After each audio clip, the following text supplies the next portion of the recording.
ഉയർത്തെഴുന്നേറ്റ ലോകരക്ഷിതാവായ ക്രിസ്തുവിൻ്റെ നാമത്തിൽ സ്നേഹവന്ദനം.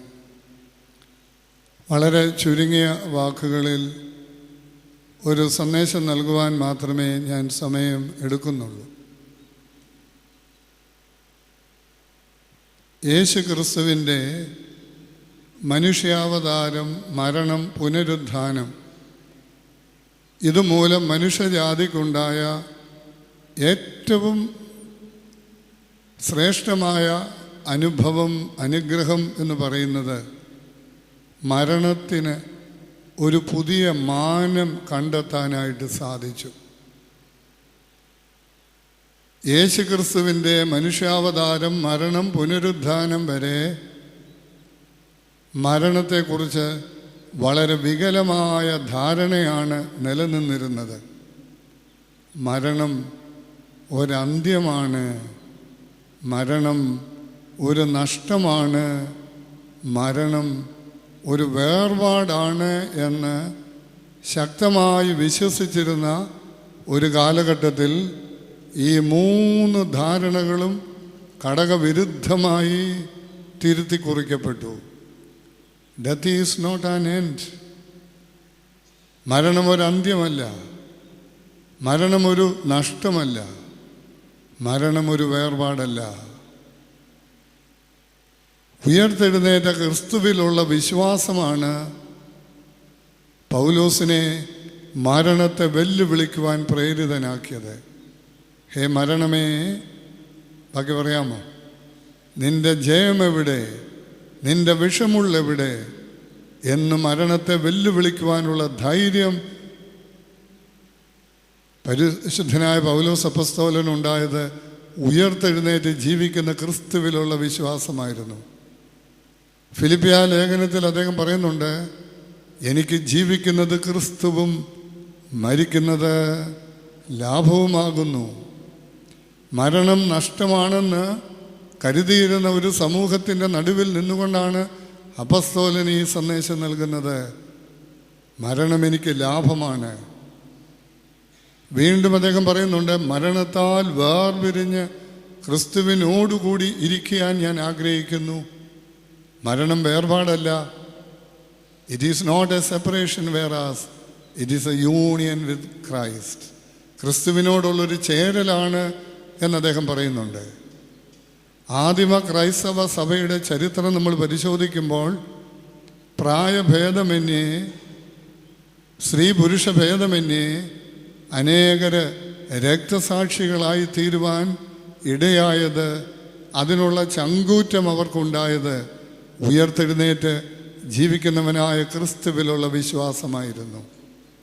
നാസി ഭരണകാലഘട്ടത്തിൽ ഹിറ്റ്ലർ ജർമ്മനി ഭരിക്കുന്ന സമയത്ത് യേശു ക്രിസ്തുവിലുള്ള വിശ്വാസം മൂലം രക്തസാക്ഷിയാകേണ്ടി വന്ന ലോകപ്രസിദ്ധനും ലോകപ്രശസ്തനുമായൊരു ദൈവശാസ്ത്രജ്ഞനായിരുന്നു ഡീട്രിച്ച് ബോൺഹോഫർ.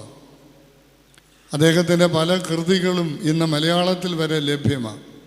ബോൺഹോഫറെ ഹിറ്റ്ലറുടെ പടയാളികൾ കൊല്ലാനായി പിടിക്കാൻ വന്ന സമയത്ത് ബോൺഹോഫർ ചെറുത്ത് നിന്നില്ല, ഓടിപ്പോയില്ല. പുഞ്ചിരി തൂക്കിക്കൊണ്ട് രണ്ട് കൈയും നീട്ടി അവരുടെ അടുത്തേക്ക് ഇറങ്ങി നിന്നുകൊണ്ട് അദ്ദേഹം പറഞ്ഞു, to you it's may be an end, but to me it's a new beginning. നിങ്ങൾക്ക് എന്നെ സംബന്ധിച്ച് ഇതൊരു അന്ത്യമായിരിക്കാം, പക്ഷേ എന്നെ സംബന്ധിച്ച് ഇതൊരു പുതിയ തുടക്കമാണ് എന്ന് ധൈര്യപൂർവം കൊല്ലാൻ വന്നവരുടെ മുഖത്ത് നോക്കി പറയാൻ ധൈര്യമുണ്ടായത് ഉയർത്തെഴുന്നേറ്റ് ജീവിക്കുന്ന ക്രിസ്തുവിലുള്ള വിശ്വാസമാണ്. നമ്മുടെ നാട്ടിൽ നടന്നൊരു സംഭവം, 7 വയസ്സുള്ള ഒരു കുഞ്ഞ്, അവൻ്റെ പേര് ക്ലിൻ്റ് എന്നായിരുന്നു. അവൻ്റെ പേരിൽ മലയാളത്തിൽ ഒരു സിനിമയും ഇറങ്ങിയിട്ടുണ്ടായിരുന്നു. ഞാൻ സിനിമ കണ്ടില്ല, ഞാൻ ആ കുഞ്ഞിനെക്കുറിച്ചുള്ള പത്രത്തിൽ വന്ന വാർത്തകൾ വായിച്ചു. 7ാം ജന്മദിനത്തിന് മുമ്പ് ദൈവസന്നിധിയിൽ ചേർക്കപ്പെടേണ്ടി വന്നൊരു കുഞ്ഞാണ്. അസാധാരണമായ, അസാമാന്യമായ ചിത്രകലാ വൈദഗ്ധ്യമുള്ളൊരു കുട്ടിയായിരുന്നു ക്ലിൻ്റ്. ചില ദിവസങ്ങളിൽ 100 കണക്കിന് ചിത്രങ്ങളാണ് അവൻ വരച്ചത്. വളരെ ആകർഷണീയമായ, വളരെ മനോഹരമായ, നമ്മുടെ കുട്ടികൾ കുത്തിവരയ്ക്കുന്നത് പോലെയല്ല, വളരെ മനോഹരമായിട്ടുള്ള ചിത്രങ്ങളാണ് അവൻ വരച്ചത്. 7 വയസ്സ് തികയുന്നതിന് മുമ്പ് 30,000 ചിത്രങ്ങളെങ്കിലും വരച്ചിട്ടുണ്ടെന്ന് മാതൃഭൂമി റിപ്പോർട്ട് ചെയ്തു. ഈ കുഞ്ഞിന് ഒരു പനി ബാധിച്ചു. അവരെവിടെയോ പോയി മരുന്ന് വാങ്ങിച്ചു. പക്ഷേ കൊടുത്ത മരുന്ന് മാറിപ്പോയി. ക്ലിൻറ്റിൻ്റെ 2 വൃക്കകളും തകരാറിലായി. ഡയാലിസിസ് പോലും ഏൽക്കാത്ത ഒരവസ്ഥയായി. ക്ലിൻറ്റിനും ബോധ്യമായി അതാണ്ടൊക്കെ തീരുന്ന മട്ടാണെന്നുള്ളത്. ഒരു ദിവസം അവൻ്റെ അമ്മയുടെ പേര് ചിന്നമ്മ, അപ്പൻ്റെ പേര് ജോസഫ്, വീട്ടിൽ ഒന്നിച്ച് പാട്ടുപാടി പ്രാർത്ഥനയൊക്കെ ഉണ്ട്, വേദപുസ്തകം വായിക്കും.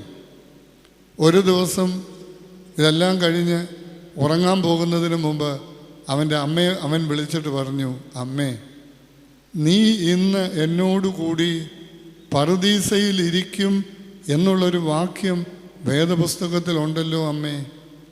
അമ്മേ, അതൊന്ന് വായിച്ച് കേൾപ്പിക്കാമോ? ചിന്നമ്മ വേദപുസ്തകം നല്ല പരിചയമുള്ളൊരു സ്ത്രീയായിരുന്നു. വേഗം ആ വേദഭാഗം എടുത്തു മകനെ വായിച്ച് കേൾപ്പിക്കുക. അവൻ അമ്മയുടെ അടുത്ത് കേട്ടുകൊണ്ടിരിക്കുക. അമ്മയുടെ ഈ വായന കേൾക്കുമ്പോൾ ഒരു റോസാ പുഷ്പം അങ്ങോട്ട് വിടരുന്നത് പോലെ അവൻ്റെ മുഖം അങ്ങോട്ട് വിടരുകയായിരുന്നു. ഒരു വലിയ പ്രകാശം അവൻ്റെ മുഖത്ത് ഉണ്ടായി. അമ്മ വാക്യം വായിച്ചു കഴിഞ്ഞ് മകനെ ഒന്ന് നോക്കി അവന് സംതൃപ്തിയായോ എന്നറിയാൻ. അവൻ വളരെ സംതൃപ്തിയായി എന്നുള്ള ഭാവം അവൻ്റെ മുഖത്തുണ്ടായി. അവൻ അമ്മയോട് പറഞ്ഞു, അമ്മേ, ഞാൻ ഉറങ്ങാൻ പോകുകയാണ്. പതിവ് പോലെ ഞാൻ രാവിലെ ഉണർന്നില്ലെങ്കിൽ അമ്മ വിഷമിക്കരുത്. അവൻ രാവിലെ ഉണർന്നത് ഉയരത്തിലായിരുന്നു. 7 വയസ്സുള്ളൊരു കുഞ്ഞാണ് അവൻ്റെ അമ്മയോട് പറഞ്ഞത്, അമ്മേ, ഞാൻ ഉറങ്ങാൻ പോകുകയാണ്. ഞാൻ രാവിലെ ഉണർന്നില്ലെങ്കിൽ അമ്മ വിഷമിക്കരുത്. പ്രിയമുള്ളവരെ, അതാണ് ഉയർപ്പ് പെരുന്നാൾ നൽകുന്ന ശക്തി. ഉയർത്തെഴുന്നേറ്റ ക്രിസ്തുവിൽ നിന്ന് കിട്ടുന്ന ബലമതാണ്. എന്തിനാ കുറേ പ്രായം ജീവിച്ചിട്ട് എന്ത് കാര്യമാ? ആ കുഞ്ഞ് ഭാഗ്യമുള്ളൊരു കുഞ്ഞാണെന്ന് ഞാൻ പറഞ്ഞാൽ മാതാപിതാക്കളായ നിങ്ങൾ എന്നോട് ചേരുമോ?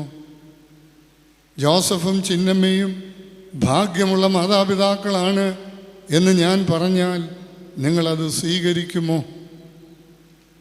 സ്വർഗത്തിൽ പോയ ഒരു കുഞ്ഞിൻ്റെ അപ്പനും അമ്മയും ആകാനുള്ള ഭാഗ്യം അവർക്കുണ്ടായി.